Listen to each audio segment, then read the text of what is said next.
Good morning to all of you. मेरा नाम पंकज जांगड़ा है और आपके अपने यूट्यूब चैनल के ऊपर मैं आपका बहुत तहे दिल से इस्तकबाल करता हूं, स्वागत करता हूं और बड़े ही फ्रेश मूड के साथ फ्रेश आगाज में हम आज की क्लास का आगाज करना जा रहे हैं। और क्लास ये है कि पीछे की जितनी भी क्लासेस आज तक हमने पढ़ी हैं वॉइस को लेके एक्टिव से पैसिव बनाया था हमने, वो लगभग 4 क्लासेस मैंने अपलोड कर दी हैं। जिन्होंने नहीं देखी है पीछे जाके एक बार अपनी वो क्लासेस देख लो ताकि आने वाली जो क्लास अभी आज की जो क्लास होगी वो आपको अच्छे से समझ में आ सके। माय डियर स्टूडेंट्स, आज बात करते हैं कि कुछ ऐसी भी जगह होती हैं जहां पर हम बाई का यूज नहीं करते। जी हाँ, सोच के थोड़ा सा आपको शौक लग रहा होगा, डेफिनेटली लगेगा। क्यों? क्योंकि आज तक एक्टिव से पैसिव जब हमने जितनी भी बनाई है हर जगह हमने क्या किया, बाई का यूज किया है कि the food is eaten by Mohan, by Ram, by me, by her, by my friends, by the principal, by teachers. इस टाइप से हमने बहुत सारे बनाए हैं। माय डियर स्टूडेंट्स, आज बात करते हैं, क्या बात करते हैं कि ऐसी जगह कौन कौन सी हैं जहां पे बाई का यूज हमें नहीं करना चाहिए। तो लेट्स स्टार्ट। तो अपना जो रूल है वो आप सबसे पहले यही डाल लो कि बाई का यूज नहीं करना, नो यूज ऑफ बाई।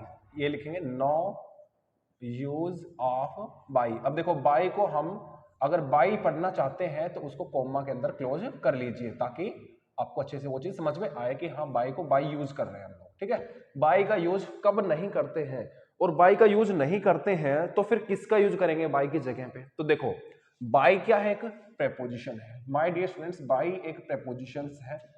ठीक है, लेकिन हमें पता है कि कुछ वर्ड्स ऐसे होते हैं जो अपने साथ बाई को कैरी नहीं करते हैं। जी हाँ, बिल्कुल सही सुना आपने।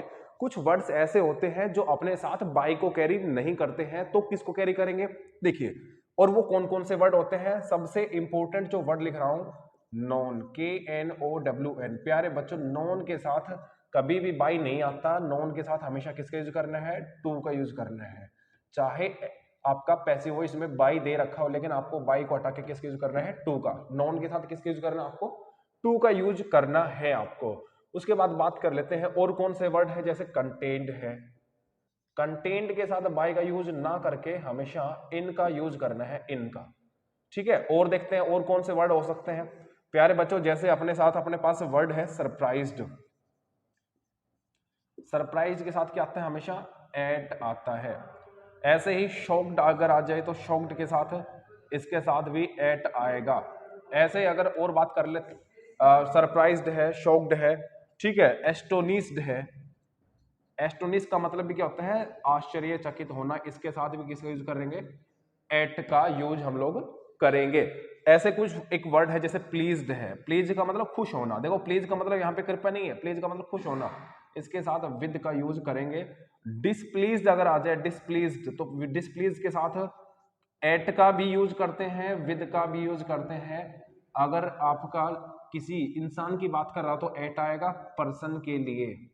और प्यारे बच्चों, अगर मान लो किसी से कोई चीज समथिंग है उसके साथ आप नाराज हैं तो उसके लिए आपको एट यूज करना है। डिस्प्लेज का मतलब क्या होता है? नाराज होना। प्यारे बच्चों, और भी है लिस्ट अपने पास बहुत सारी, काफी बड़ी है, लेकिन जैसे जैसे हम लोग नए नए सेंटेंस के ऊपर आएंगे उसी तरीके से हम लोग नई नई चीजें सीखते भी चलेंगे। तो देखो, नॉन वर्ड आपको जब भी दिखाई दे, चाहे कैसे भी दिखे, नॉन के साथ पैसिव वॉइस में हमेशा किसको यूज करना है? टू का। कंटेंट के साथ इन का यूज करना है। सरप्राइज के साथ एट जोड़ना है। शॉक्ड के साथ एट जोड़ना है। एस्टोनिस्ड के साथ एट जोड़ना है।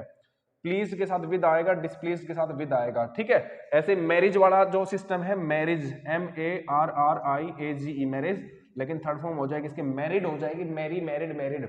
इसके साथ कहां पर विद आता है और कहां पर टू आता है ये मैं आपको बताऊंगा। स्टार लगा लो, ये बाद में डिस्कस करेंगे, इसको प्रेपोजिशन के चैप्टर में डिस्कस करेंगे। फिलहाल हम इतना पढ़ते हैं कि यहां पर मैरिड के साथ विद भी आता है, टू भी आता है, लेकिन कब आता है ये मैं आपको बताऊंगा। अभी देखो ध्यान से, ये सब आपने देख लिया। एक सेंटेंस लिखते हैं इसके ऊपर। Let's start a fresh sentence. Sentence ये है, देखो, जैसे मैंने कहा, दीप नोज मी। दीप नोज मी। देखो, ठीक है, अभी देखो वो क्या करेगा? सेंटेंस को बड़ा बनाने के लिए, बेवकूफ बनाने के लिए आपके सामने वेरी वेल लिख देगा। बस सेंटेंस बड़ा बन गया। अगर वो छोटा लिखना चाहे तो वेरी वेल को हटा देगा। तो वेरी वेल लिखने से मतलब ये एडवर्ब और एडजेक्टिव्स हैं, मान लो जितने भी और भी होंगे, बट यहाँ पे दोनों के दोनों ये एडवर्ब हैं। तो क्या करेगा, सेंटेंस को बड़ा कैसे बना सकते हैं, एडवर्ब को जोड़ के, एक्शंस के साथ एडवर्ब जोड़ देगा, ठीक है। तो वर्ब को देखो वेर नो जानता है, कैसे जानता है, बहुत अच्छे से जानता है। तो ये वर्ब के बारे में जो भी बात करें वो एडवर्ब हो जाएंगे। तो ये क्या है, ये दोनों एडवर्ब हैं। तो प्यारे बच्चों ध्यान से सुनो। अब मान लो हम एक सेंटेंस को समझते हैं, ठीक है, इसको हटा देते हैं, सेंटेंस को समझते हैं कि अगर इस सेंटेंस को वो बनाने के लिए आपको दे, तो मैंने क्या बताया था आपको, एक बात तो दिमाग में आपको फिक्स हो चुकी है, क्या हो चुकी है, कि कोई भी सेंटेंस जिसके अंदर आपको फर्स्ट फॉर्म दिखाई दे या उसके साथ एस या ईएस आ जाए, दोनों में से कोई भी चीज आ जाए, तो हेल्पिंग वर्ब क्या होगी अपनी, इज, एम या आर हो जाएगी। बात क्लियर होगी। तो अपनी हेल्पिंग वर्ब क्या होगी, इज, एम या आर होगी। और अगर आपको कभी भी second form of the verb दिखाई दे तो हेल्पिंग वर्ब हमेशा क्या होगी, वाज या फिर वर्ब हो जाएगी। ये बात क्लियर हो गई। और अगर आपको वर्ब की फर्स्ट फॉर्म के साथ आईएनजी दिखाई दे तो खुद से सोचो क्या आना चाहिए, जल्दी बोलो, बीइंग, बीईआईएनजी, बीइंग आएगा। और थर्ड फॉर्म दिखाई दे तो अपने पास सेंटेंस में पैसिव वॉइस में क्या दिखाना चाहिए, बीन दिखाना चाहिए। ये छोटी सी बात, ये आपको देखो, ये कुछ वर्ड्स हैं जिनको देख के आप तुरंत ये कह सकते हो हाँ ये सेंटेंस पैसिव का सेंटेंस है, ठीक है। तो हमने फिलहाल देखा कि फर्स्ट फॉर्म के साथ क्या है, एस या ईएस आया है। तो आप देखोगे कि इस सेंटेंस में अपने पास हेल्पिंग वर्ब क्या होगी, इज, एम, आर होगी या नहीं होगी, बिल्कुल होगी। अब मी को इस साइड लेके आएंगे तो किसमें चेंज हो जाएगा, आई में। ये भी मैंने आपको बता रखा था क्या, कि आई को किस में चेंज करते हैं, मी में। और मी ही दे रखा हो तो इसको किस में चेंज कर देंगे, देखो आई को चेंज किया मी में, और मी दे रखा हो इसको आई में चेंज कर देते हैं। इतना आपको पता होना चाहिए। तो आई को मी में चेंज किया, और मी को अभी यहाँ पे पहले से मी है तो इसको सब्जेक्ट बनाएंगे, किस में चेंज कर देंगे, आई के अंदर। ओके, ये कौन से फॉर्म है, first form of the verb है। माय डियर स्टूडेंट्स, अगर फर्स्ट फॉर्म आई तो helping verb always be, is, am और आर में से कोई एक होगी। आई के साथ क्या आती है, इज आती है, एम या आर। तो आप कहोगे सर आई के साथ तो एम आता है, तो आई एम। उसके बाद थर्ड फॉर्म देखो, ये नो है, नो के थर्ड फॉर्म हमें पता है नॉन होती है, जिसको नहीं पता बस ध्यान रखना, नो नीव नॉन होता है। क्या होता है, नो, एक तो नो होती है, फिर नीव होती है, और फिर नॉन होती है। ये आपकी थर्ड फॉर्म होती है, सेकंड फॉर्म भी यही होती है। देखो, नो, नीव, नॉन, ये छोटी छोटी बातें आपको पता होनी चाहिए। तो आई एम नोन, अब एक तो पेपर में मिलेगा बाई दीप, क्या मिलेगा, बाई दीप, ये आपको ए ऑप्शन में मिलेगा। बी ऑप्शन में सपोज करो मिलेगा I am known to Deep, I am known to Deep. तो प्यारे बच्चों ये मुश्किल नहीं है, बस अगर आपने इसको पढ़ा है, एक बार भी पढ़ा है, ध्यान में आ जाएगा कि नॉन के साथ बाई नहीं आता। किसका यूज करते हैं, टू का। तो नॉन के साथ बाई नहीं लगाना, ये गलत सेंटेंस था, और टू वाला सेंटेंस सही हो जाएगा। तो मैक्सिमम बच्चे अब भी क्या करते हैं, देखो ये चीज अब तो पता होनी चाहिए, लेकिन बहुत सारे बच्चे अब भी यही गलती करते हैं, क्या कि नॉन के साथ वो क्या जोड़ देते हैं, बाई जोड़ देते हैं। लेकिन ये देखो प्रैक्टिस से एक दो बार माइंड में चीजें खुद आपको मल्टीपल रिवीजन जब आप करोगे तो वो चीजें आपके माइंड में बिल्कुल क्लियर हो जाएंगी, तो क्रिस्टल क्लियर हो जाएंगी। तो I am known to Deep, तो सेंटेंस का मतलब वही है जो इसका मतलब था, लेकिन नॉन के साथ किसका यूज करना है अपने को, टू। तो जिस तरीके से नॉन के साथ टू लगाया है, इसी तरीके से अगर सेंटेंस में आपको कंटेन आ जाए, आपको सरप्राइज मिल जाए, आपको शॉक्ड मिल जाए, एस्टोनिश मिल जाए, प्लीज मिल जाए, डिसप्लीज मिल जाए, तो इनके साथ ये जो प्रेपोजिशंस मैंने जोड़ी हैं, एग्जैक्टली आपको वही प्रेपोजिशंस यहाँ पे लगानी है। अगर जो भी वर्ब आती है, नॉन आया तो टू आया, कंटेंट आता तो क्या जोड़ते हैं, इन। जैसे एक सेंटेंस कंटेंट के ऊपर भी हम देख ही लेते हैं माय डियर स्टूडेंट्स, क्या हो सकता है कंटेंट के ऊपर sentence.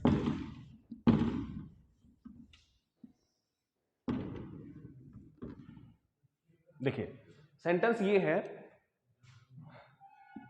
This jug contains water. इस जग के अंदर पानी है, उसकी इंग्लिश होगी दिस जग कंटेन्स वाटर। इस जग के अंदर पानी है, दिस जग कंटेन्स वाटर। ठीक है, बस ये छोटी सी बात याद रखनी है। अब आपने देखा कि कंटेन वर्ब आई है, फर्स्ट फॉर्म है, कौन सी फॉर्म है, फर्स्ट फॉर्म, उसके साथ एस या ईएस आ सकता है। तो हमें पता है अपनी हेल्पिंग वर्ब होगी, वो क्या होगी, इज, एम, आर। प्यारे बच्चों, कई बच्चे सोच रहे होंगे जी हेल्पिंग वर्ब क्यों जोड़ते हैं, क्योंकि प्यारे बच्चों हेल्पिंग वर्ब के बाद ही थर्ड फॉर्म आती है। हेल्पिंग वर्ब के बाद ही क्या आती है, थर्ड फॉर्म आती है। और हमें पता है कि अगर सेंटेंस में एक्टिव से पैसिव बनाना है तो थर्ड फॉर्म चाहिए, और थर्ड फॉर्म चाहिए तो अपने को हेल्पिंग वर्ब चाहिए, क्योंकि बिना हेल्पिंग वर्ब के थर्ड फॉर्म नहीं आती। तो वो सेंटेंस जिनके अंदर अपनी खुद की हेल्पिंग वर्ब नहीं होती है वो दो होते हैं, क्या? एक तो फर्स्ट फॉर्म वाले और एक सेकंड फॉर्म वाले। तो फर्स्ट फॉर्म वाले जो होंगे उनकी हेल्पिंग वर्ब क्या लेंगे खुद से? इज एम आर, क्योंकि फर्स्ट फॉर्म किस में आती है? प्रेजेंट में, और हेल्पिंग वर्ब प्रेजेंट की क्या होती है? Is am are. ऐसे ही सेकंड फॉर्म में जब आती है तो पास्ट में होती है, पास्ट की हेल्पिंग वर्ब क्या होती है? वाज वर होती है, इसलिए हमने वाज वर ले दिया। बात क्लियर हो गई? आई होप आपको ये छोटी बात समझ में आई होगी कि थर्ड फॉर्म के साथ हेल्पिंग वर्ब आती है, और थर्ड फॉर्म जब भी आएगी हेल्पिंग वर्ब आएगी, और हेल्पिंग वर्ब जिस सेंटेंस में नहीं होगी उसमें हमें अपने को लेनी पड़ती है, और वो सेंटेंस सिर्फ दो ही मिल सकते हैं पूरी इंग्लिश के अंदर। ठीक है, तो ठीक है, फर्स्ट फॉर्म के साथ ऐसी है, ये सारे हेल्पिंग वर्ब इजमार हो जाएगी। वाटर को इस साइड लाओ तो वाटर को इस साइड लेके आएंगे, तो वाटर का वाटर लिख देंगे। ठीक है, ओके। तो वाटर के बाद इज आएगा एम या आर, तो आपको पता है वाटर के साथ तो इज आता है। और अब इसकी थर्ड फॉर्म क्या आएगी? देखो हेल्पिंग वर्ब आगे, फिर क्या आएगी? Third form. थर्ड फॉर्म क्या होगी? कंटेन की कंटेन। आपको वही दोनों ऑप्शन मिलेंगे दोबारा से, एक जगह इन मिलेगा, दूसरी जगह बाई मिलेगा, और उसके बाद प्यारे बच्चों बाई दिस जग मिलेगा, बाई दिस जग मिलेगा। तो अगर आपको ये मिलता है, अगर आपको ये मिलता है वाटर इज कंटेन्ड इन या बाय दिस जग, तो कौन से ऑप्शन पे टिक करोगे? इन वाले के ऊपर। याद रखना है, ये बहुत इजी बातें हैं, बस मल्टीपल रिवीजन जब होंगे आपके, अब बार बार पढ़ोगे एग्जाम्स के लिए, तो आपको ये चीजें ऑटोमेटिक माइंड में स्ट्राइक करेंगी, पक्का। ठीक है, तो यहां पर आपको पता होना चाहिए इसके साथ क्या आएगा? इन आएगा, बाय लिखना बिल्कुल गलत है। My dear students, I hope आपको ये बात समझ में आ गई होगी।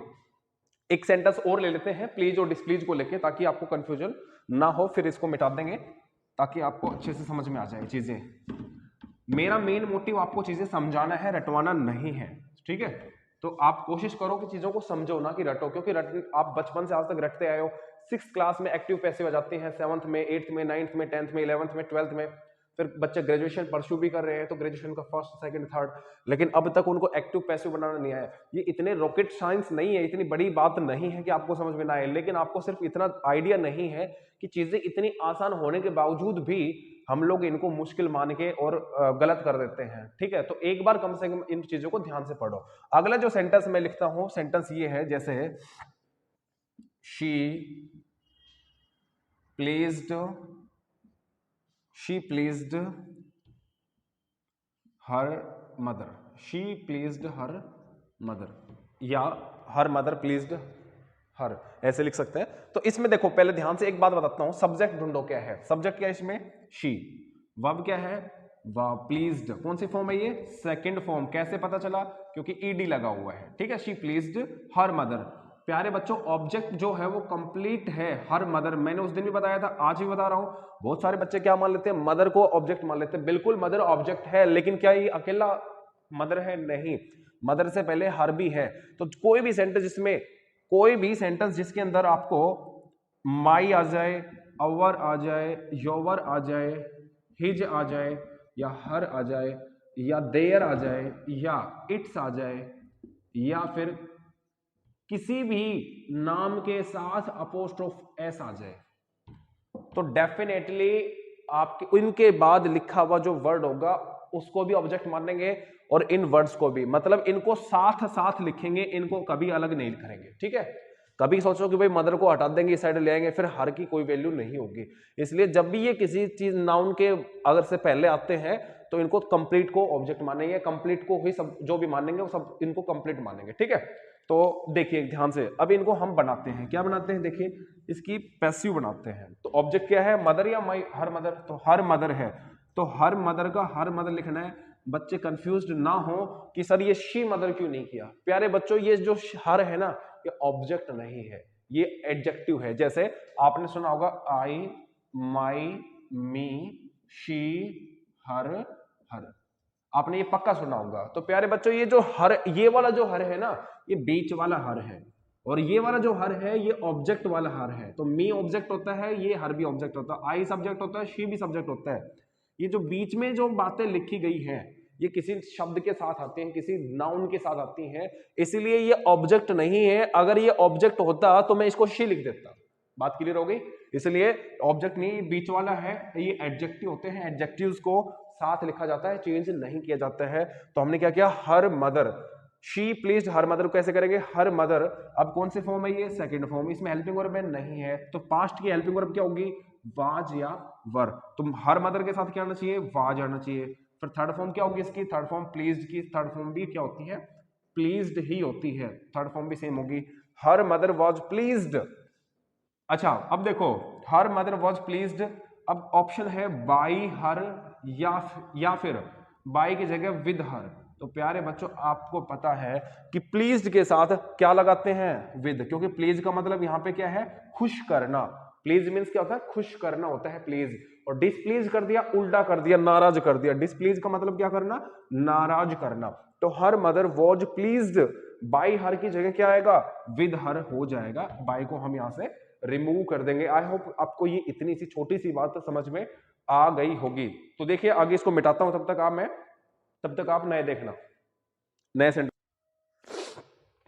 देखिए माय डियर स्टूडेंट्स, अब तक हमने पढ़ा कि सेंटेंस में बाई कब नहीं आता। बाई कब नहीं आता, सेंटेंस में बाई तब नहीं आएगा जब कोई भी आपको इस टाइप की कोई भी वर्ब मिल जाएगी और उनके साथ जो ये फिक्स प्रेपोजिशन फिक्स्ड है यही लगानी है, बाई नहीं लगानी। ये बात क्लियर हो गई, ठीक है। अब बात करते हैं मोस्ट इंपोर्टेंट स्टेप को लेके। एग्जाम के अंदर न्यूमरस टाइम्स वो जो बात अभी मैं बताऊंगा आपको वो पूछी गई है, तो आई होप कि आप बहुत अच्छे से इसको समझोगे, लेकिन ध्यान आपको देना पड़ेगा। अभी देखिए बात ये है कि सेंटेंस में कोई प्रेपोजिशन, कोई भी आपकी वर्ब आती है, सेंटेंस में कोई भी वर्ब आ जाती है एक्टिव के अंदर, बात किसकी करें, एक्टिव की, क्योंकि पहले एक्टिव की बात करेंगे फिर पैसिव की बात करेंगे। और ये वर्ब की कोई भी फॉर्म हो, फर्स्ट हो, सेकंड हो, थर्ड हो, फोर्थ हो, जो भी फॉर्म हो, डजंट मैटर, ठीक है। लेकिन हमें पता है इस वर्ब के ठीक बाद कोई प्रेपोजिशन आई है, इस वर्ब के ठीक बाद कोई प्रेपोजिशन आई है। प्यारे बच्चों एक्टिव से जब पैसिव बनाएंगे तो इस प्रेपोजिशन को हटाना नहीं है, हटाना नहीं है। कारण क्या है, 99% ये फ्रेजल वर्ब का काम करती है। किसका काम करती है ये, फ्रेजल वर्ब का। और फ्रेजल वर्ब क्या होती है, ध्यान से सुन लो। फ्रेजल वो वर्ब होती हैं, वो प्रेपोजिशंस कह सकते हैं कि किसी भी प्रेपोजिशन के साथ, अगर किसी वर्ब के साथ कोई प्रेपोजिशन आई और उसका मीनिंग बदल जाए, उसका मीनिंग ही चेंज हो जाए, वो फ्रेजल वर्ब्स कहलाएंगे। जैसे रन का मतलब क्या होता है, रन का मतलब दौड़ना होता है, सबको पता है।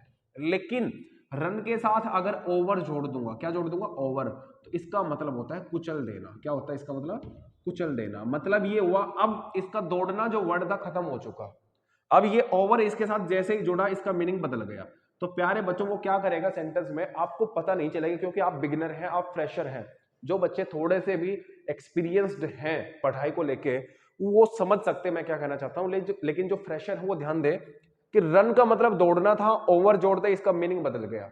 अगर मैंने ओवर की जगह कुछ और कर दिया, आफ्टर कर दिया, तो भी इसका मीनिंग बदल जाएगा। इसका मतलब होता है किसी का पीछा करना। रन आफ्टर का मतलब क्या होता है, पीछा करना।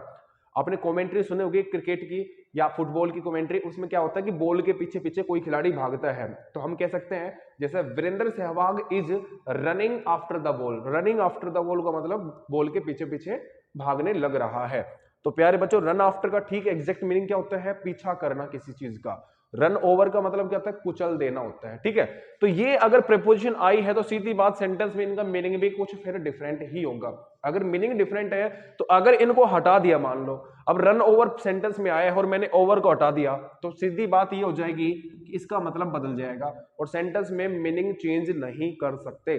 अगर सेंटेंस का मीनिंग चेंज कर देंगे तो पैसिव वॉइस का भी मीनिंग बदल जाएगा। इसलिए नेवर, इनको कभी भी नहीं हटाना, इनको कभी नेवर रिमूव एनी प्रेपोजिशन। जो आपकी प्रेपोजिशन वर्ब के बाद आए उसको कभी नहीं हटा सकते। एग्जांपल देखते हैं इसके ऊपर कैसे।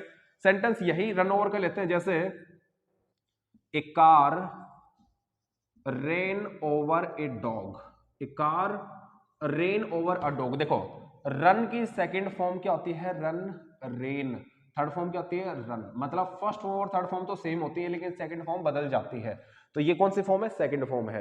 प्यारे बच्चों इसने सेंटेंस में पहले से ही कोई प्रेपोजिशन चिपका के दी अपने को। अपने को करना क्या है, जो रूल आज तक अब तक पहले पढ़े थे वो सारे यूज करने हैं, लेकिन एक रूल एक्स्ट्रा क्या हो गया कि इसको हटाना नहीं है।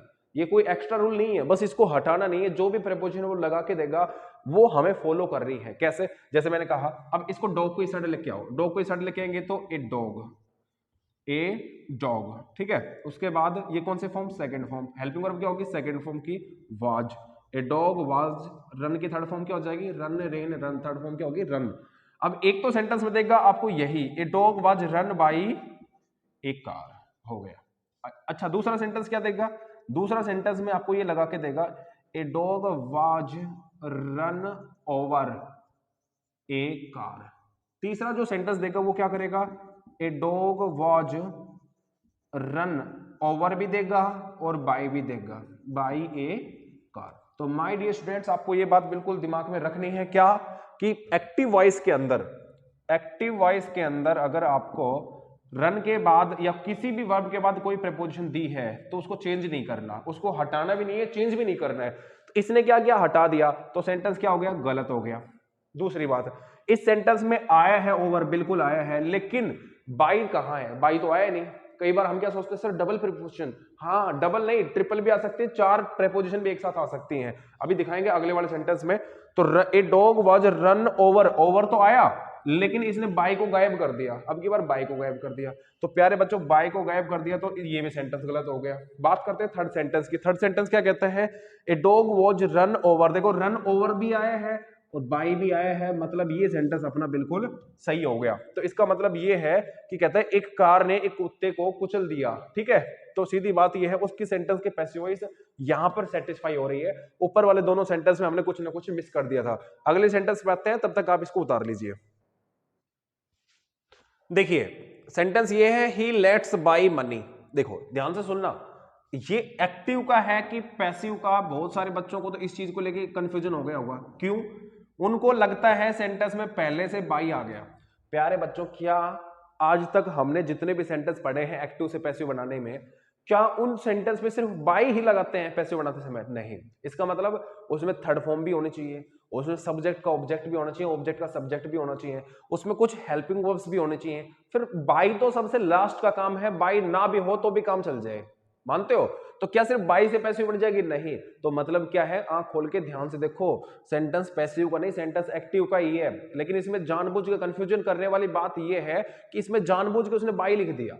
तो आपको अगर वो बाई लिख के दे रहे हैं तो इसका मतलब आपको ये समझ में आ जाना चाहिए कि ये जो वर्ब है ना, ये बाई की डिमांड कर रही थी इसलिए बाई आया है।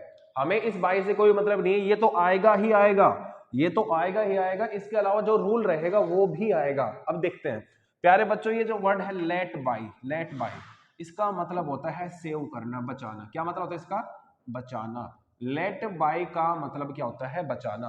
तो क्या मतलब वो इसका ही लेट्स बाई मनी, इसका मतलब होता है वह पैसे बचाता है।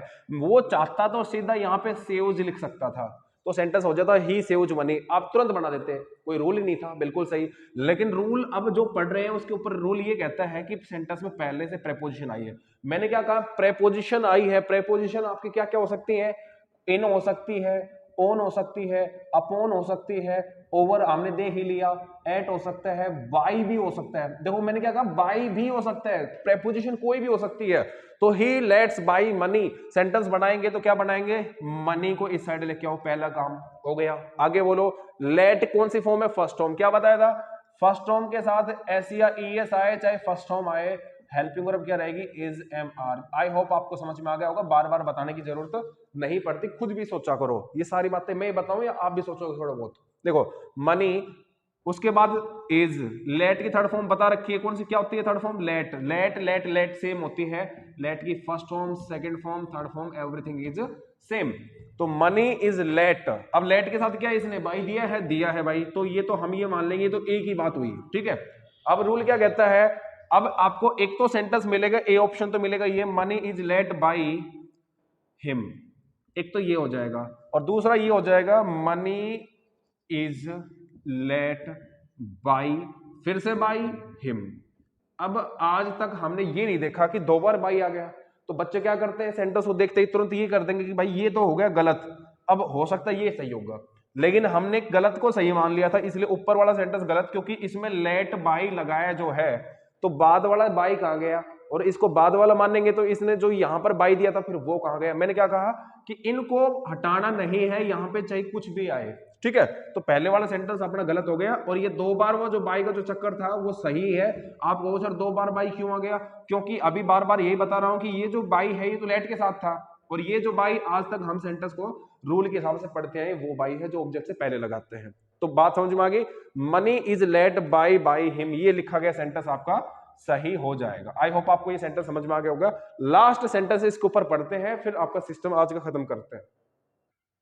देखिए सेंटेंस ये है, the rich always look down upon the poor. प्यारे बच्चों पहले तो दो बात समझ लो ध्यान से, क्या क्या है इस सेंटेंस में। एक तो ये है द रिच, ये अपना सब्जेक्ट है। यहां पर द रिच जो है, ये जितने भी लोग जो गरीब अमीर है इस दुनिया में वो सारे हैं। द रिच का मतलब किसी भी एडजेक्टिव से पहले अगर हम दी जोड़ देते हैं तो वो पूरे कम्युनिटी की बात करते हैं। तो कहता है द रिच का मतलब जितने भी लोग जो इस दुनिया में अमीर हैं वो सब। Always look down upon the poor, the poor का मतलब फिर से क्या हो गया, जितने भी लोग इस दुनिया में गरीब हैं वो सब। ये अपना सब्जेक्ट होगा, ये ऑब्जेक्ट होगा, बीच का क्या बच गया, अपनी वर्ब बच गई। तो प्यारे बच्चों ये जो वर्ड लिखा है, लुक भी लिखा, फिर डाउन भी लिखा, फिर अपॉन भी लिखा, दो प्रीपोजिशन एक साथ आ गई, बिल्कुल आ गई, डाउन भी आ गई, अपॉन भी आ गई। तो प्यारे बच्चों इसका पूरा मतलब क्या होना चाहिए। अब देखो मैंने आपको क्या बताया था, लुक का वैसे अलग से मतलब देखा जाए तो क्या होता है, लुक मींस देखना होता है ना। लेकिन लुक के बाद अगर मैंने सपोज करो लुक के साथ मैंने जोड़ दिया ओवर, तो इसका मीनिंग कुछ और होता है। लुक के साथ इनटू जोड़ दूंगा तो इसका मीनिंग कुछ और हो जाएगा। लुक के साथ अगर अप जोड़ दिया तो भी इसका मीनिंग कुछ और हो जाएगा। और लुक के बाद अगर अप टू जोड़ दिया तो प्यारे बच्चों इनका मीनिंग भी अलग हो जाता है। और लुक के साथ डाउन अपॉन तो आपने देख लिया, इसका मीनिंग कुछ और है। तो क्या क्या होते हैं इनके मीनिंग, एक बार हम पढ़ लेते हैं। देखो लुक ओवर का मतलब होता है आपका एग्जामिन करना। एग्जामिन करना मतलब कोई भी निरीक्षण करना। जैसे आपके स्कूल के अंदर जब आपके एग्जाम्स होते हैं तो जो फ्लाइंग आती है वो आपके क्या करते हैं, लुक ओवर करती है, एग्जामिन करती है आपको। लुक इनटू का मतलब होता है इन्वेस्टिगेशन करना, छानबीन करना। जैसे पुलिस जो है वो किसी भी केस के अंदर क्या कर रही है, लुक इनटू करती है, छानबीन करती है, इन्वेस्टिगेट करती है। लुक अप का मतलब होता है ढूंढना। लुक अप का मीनिंग क्या होता है, ढूंढना। जैसे आपके जैसे मान लो कि आपके पास कोई डिक्शनरी है, डिक्शनरी के अंदर मैं आपसे कहूं कि इस वर्ड को ढूंढो, इसका मीनिंग क्या होगा, तो look up the meaning of this word. तो लुक अप का मतलब सर्च करना, खोजो, ठीक है।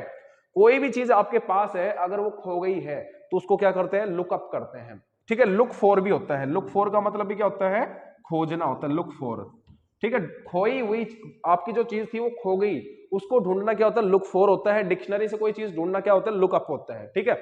जैसे आपके फोन में कॉन्टैक्ट नंबर है, मैं आपसे कहूं कि इस फोन नंबर को ढूंढो कि ये कौन से नंबर है या इसका नाम के नंबर बताओ एक बार क्या है, तो आपको वो लुक अप करना है, क्योंकि वो चीज खोई नहीं है, बस आपको उसको ढूंढ रहे हो। पेन खो गया, आपका मोबाइल खो गया, तो उसको लुक फॉर करते हैं ढूंढने के लिए। लुक अप टू का मतलब होता है आपका रिस्पेक्ट करना। लुक अप टू मींस क्या होता है, रिस्पेक्ट करना। तो देखो अभी क्या बताया कि लुक का मीनिंग तो देखना होता है, लेकिन जैसे जैसे इसकी प्रेपोजिशन बदली एग्जैक्ट उसी हिसाब से इनका मीनिंग भी बदल जाता है, इसी हिसाब से इनका मीनिंग भी बदल जाता है और मीनिंग बदल भी गया है। अब बात करते हैं कि लुक के बाद अगर डाउन जोड़ दे और अपॉन जोड़ दे तो मीनिंग क्या होगा, इसका मतलब होता है नफरत करना। क्या होता है इसका मतलब, नफरत करना, नफरत करना। सुना आपने वो नफरत की दुनिया को छोड़ के, है ना वो गाना, वही नफरत है, ये वही नफरत है, हेट। इसका मतलब हेट करना। तो प्यारे बच्चों ये जो सेंटेंस मैंने लिखा है इसको पैसिव में बनाते हैं। कैसे बनाते हैं देखना ध्यान से, जल्दी से। आज का लास्ट सेंटेंस है ये, फिर अगले चीजों पे डिस्कस करेंगे बाद में। तो द पुअर को इस साइड ले आओ, ले आए भाई, द पुअर को ले आए जल्दी से, जैसे आपने कहा वैसे मैंने कर दिया। फिर यहाँ पे कोई इसमें सेंटेंस में हेल्पिंग वर्ब नहीं है तो हेल्पिंग वर्ब क्या होगी, इज एम आर होगी या वाज वर। आप कहोगे जी फर्स्ट फॉर्म है, बेवकूफ नहीं है, इज एम आर ही आएगी। तो पुअर के साथ क्या लगाऊं, इज एम या are.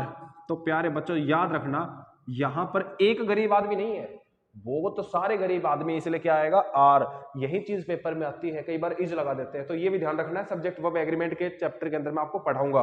The poor are, look की थर्ड फॉर्म क्या हो जाएगी, लुक्ड। आपको याद रहे लुक्ड अकेला नहीं था, इसके साथ डाउन भी था और अपॉन भी था, हमने लगा दिया भाई, हम क्यों छोड़ रहे, फिर ये साथ है तो ठीक है। The poor are looked down upon. आगे अच्छा ऑलवेज रह गया, तो द पुअर आर ऑलवेज। जहां पर ऑलवेज है उसकी पोजीशन, उसकी लोकेशन, उसकी कंडीशन सारी सेम होनी चाहिए। The poor are always looked down upon by the rich, by the rich. तो प्यारे बच्चों ये जो अपना सेंटेंस बन गया बाय द रिच। अब देखो प्रेपोजिशन कितनी हो गई, एक, प्रेपोजिशन दो और प्रेपोजिशन तीन। तो मैंने इससे पहले वाले सेंटेंस में क्या समझाया था, दो बार बाय आया था तो मैंने क्या कहा कि दो सेम प्रेपोजिशन भी आ सकती है, एक रूल कंप्लीट। फिर मैंने क्या कहा था, दो अलग अलग प्रेपोजिशन भी साथ साथ आ सकती हैं, बिल्कुल दूसरा रूल कंप्लीट था। और तीसरा रूल क्या कहता है कि तीन प्रेपोजिशन हो और वो तीनों अलग अलग भी आ सकती हैं। तो ये सारी बातें मैंने आपको बता दी है। अगर आपने गलती से भी किसी भी प्रेपोजिशन, किसी भी वर्ब के साथ लगी हुई प्रेपोजिशन को हटा दिया तो उसका सेंटेंस का मीनिंग बदल जाएगा, और मीनिंग बदलते ही एक्टिव से पैसिव का सिस्टम भी खत्म हो जाएगा। तो प्यारे बच्चों, एक्टिव से पैसिव बनाना है तो एक बात ध्यान रखनी है, टेंस नहीं बदलना चाहिए। टेंस नहीं बदलता, पहली बात क्लियर याद रखना। दूसरी बात यह है कि दिस, दैट, दीज, दोज, इनको चेंज नहीं करते। कई बार बच्चे क्या करते हैं, दिस का दैट कर देते हैं, दीज का दोज। भाई वो चेंज होता है लेकिन नरेशन में चेंज होता है। कहां चेंज होता है? वो नरेशन में। और हम क्या पढ़ रहे हैं? वॉइस चेंज करने सीख रहे हैं। तो दिस, दैट, दीज, दोज को चेंज नहीं करना, ये लिख लेना आप अच्छे से, ठीक है। जो दिस होगा तो दिस ही रखना, दैट होगा तो दैट, दीज होगा तो दीज, दोज होगा तो दोज ही रखना है। और तीसरी बात क्या है, प्रेपोजिशन आ जाए या कोई भी शब्द आ जाए सेंटेंस से गायब नहीं करना। गायब नहीं करना, मेरी बात क्लियर हो गई? सेंटेंस से गायब नहीं करना, चाहे कोई प्रेपोजिशन आए, चाहे कोई शब्द आए। जैसे इस ऑलवेज को सेंटेंस में क्या करेगा, जैसे मेरे से अभी जल्दी जल्दी में क्या हो गया था, ये ऑलवेज मिस हो गया था, तो इस सेंटेंस में ऑलवेज को लिखना है। ऑलवेज हटा दिया तो सेंटेंस फिर भी नहीं होगा, चाहे वो छोटी सी गलती हो चाहे बहुत बड़ी गलती हो। गलती गलती होती है, आपका जो एक नंबर जो मिलना था वो नहीं मिलेगा। तो प्यारे बच्चों, हर चीज को ध्यान से पढ़ना है। टेंस नहीं बदलना, दिस, दैट, दीज, दोज नहीं करना, किसी प्रेपोजिशन को नहीं हटाना, एक्स्ट्रा वर्ड नहीं लिखना, ये आपने को समझ में आनी चाहिए। जो दे रखी है उनको नहीं हटाना। आई होप आज का चैप्टर आपको अच्छे समझ में आया होगा। समझ में आया तो चैप्टर को लाइक कीजिए, सेशन को लाइक कीजिए, शेयर कीजिए और चैनल को सब्सक्राइब कीजिए। Thank you very much.